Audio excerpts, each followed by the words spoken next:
You know, trading is one of those skills that can absolutely change your life. We're talking about the potential to make a basically unlimited amount of money. But, and this is a huge but, there's a massive catch. It's the reason most people who try it, well, they fail. So what's the secret? What do the few who actually succeed know that the rest of us don't? Let's get into it.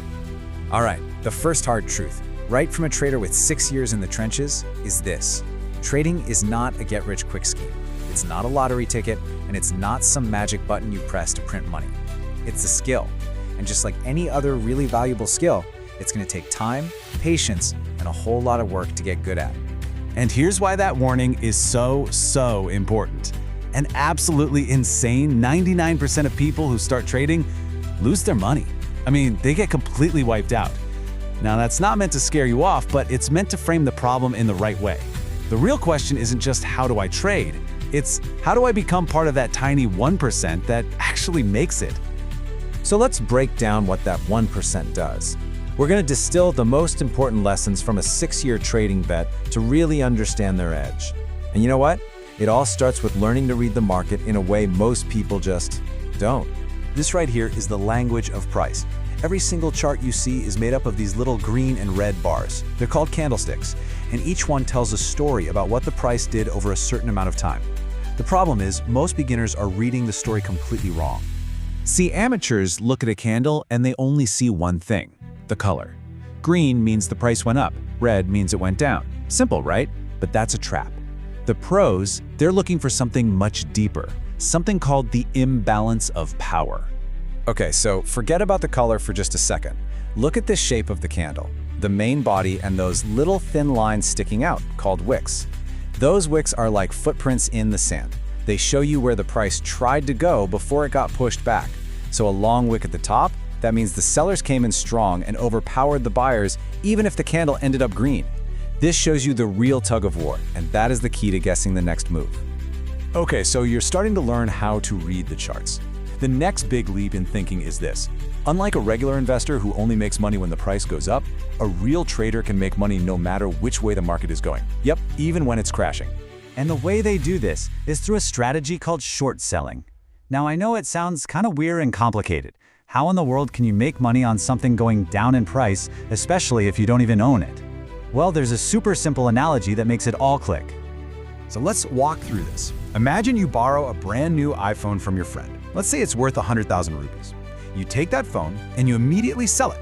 Poof, you now have 100 grand in cash. Now fast forward a year. The price for that same new iPhone has dropped to 80,000 rupees. So what do? You take 80,000 of your cash, you buy a brand new identical phone, you give it back to your friend, promise kept, and you get to pocket the 20,000 rupee difference. That, my friends, is short selling. You literally profited from the price going down. And honestly, this is a pretty powerful moment on the journey. You're starting to read the secret stories hidden in the charts, and now you know how to play the game whether the market is booming or busting. You start to feel like you're mastering it, like you can handle anything the market throws at you. But here's the thing. All the chart reading skill in the world, it means absolutely nothing against a risk that you can't see on any chart. A risk that comes from way outside the market and just changes everything in the blink of an eye. To really wrap our heads around this, we have to look back in history. There was this one shocking event that taught traders a lesson they would never, ever forget. It was a day when the asset you were trading became the risk itself.